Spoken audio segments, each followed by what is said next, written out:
আসসালামু আলাইকুম। হ্যালো বন্ধুরা, কেমন আছেন সবাই? আপনাদের সাথে আছি আমি বর্ষা। আপনাদের কাছে দেখাবো শুটকি চিংড়ির ভর্তা।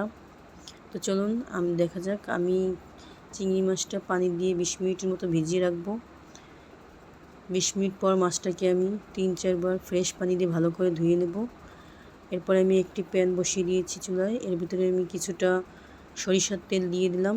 এর ভিতরে আমি দিয়ে দেবো রসুন। তো রসুনের পরিমাণটা একটু বেশি দিতে হবে, যেহেতু শুটকি চিংড়ির ভর্তা। তো সরিষার তেল দিয়ে করলে ভর্তাটা খুব বেশি মজা হয়। আপনারা চাইলে সয়াবিন তেল দিয়েও করতে পারেন। তো আমি এখানে 4টা মরিচ আগে ভেজে রেখেছিলাম, সেই মরিচ 4টা দিয়ে দিলাম। এখন দিয়ে দিলাম কুচিয়ে রাখা পেঁয়াজগুলো। তো এগুলোকে আমি ভালো করে ভেজে নেব।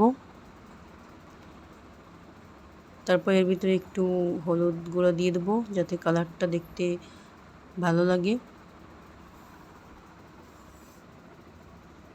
তো দেখেন আমার কিন্তু মোটামুটি ভাজা হয়ে গিয়েছে। তো এখন আমি ঝাল পেঁয়াজ রসুনগুলো উঠিয়ে নেব।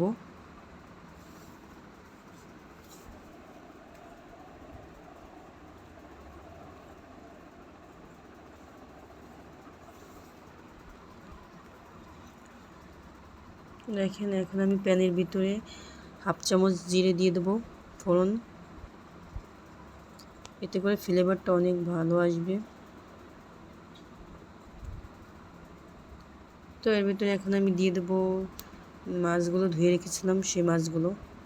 তো দেখেন আমি মাছগুলো দিয়ে দিচ্ছি।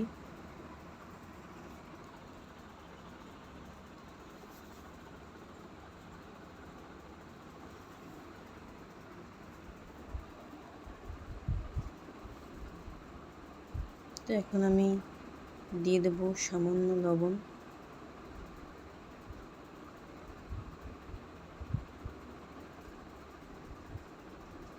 এখন আরও কিছুটা সরিষার তেল দিয়ে দিলাম।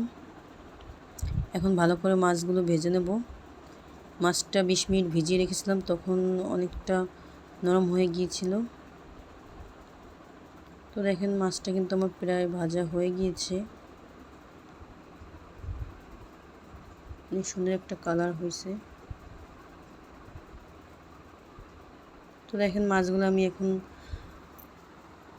পাটায় বেটে নেব।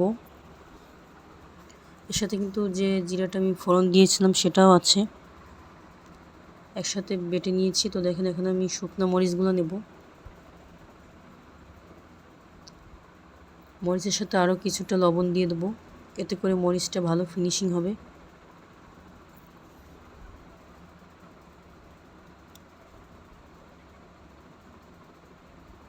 এখানে মরিচটা বেটে নিয়েছি। এখন আমি ভাজা রসুন পেঁয়াজগুলো বেটে নেব।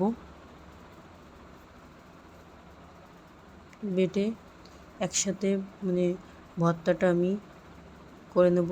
দেখেন আমার ভর্তাটা কিন্তু হয়ে গিয়েছে, একবারে রেডি। এখন আমি একটু টেস্ট করব। তো ভর্তাটা একদম পারফেক্ট হয়েছে, লবণ ঝাল সব কিছুই। তো আপনারা চাইলে এইভাবে করতে পারেন সহজেই। তো আমার ভিডিওটি ভালো লাগলে অবশ্যই একটা লাইক কমেন্ট শেয়ার করবেন, আর আমার চ্যানেলটি সাবস্ক্রাইব করবেন। সবাই ভালো থাকবেন। আল্লাহ হাফেজ।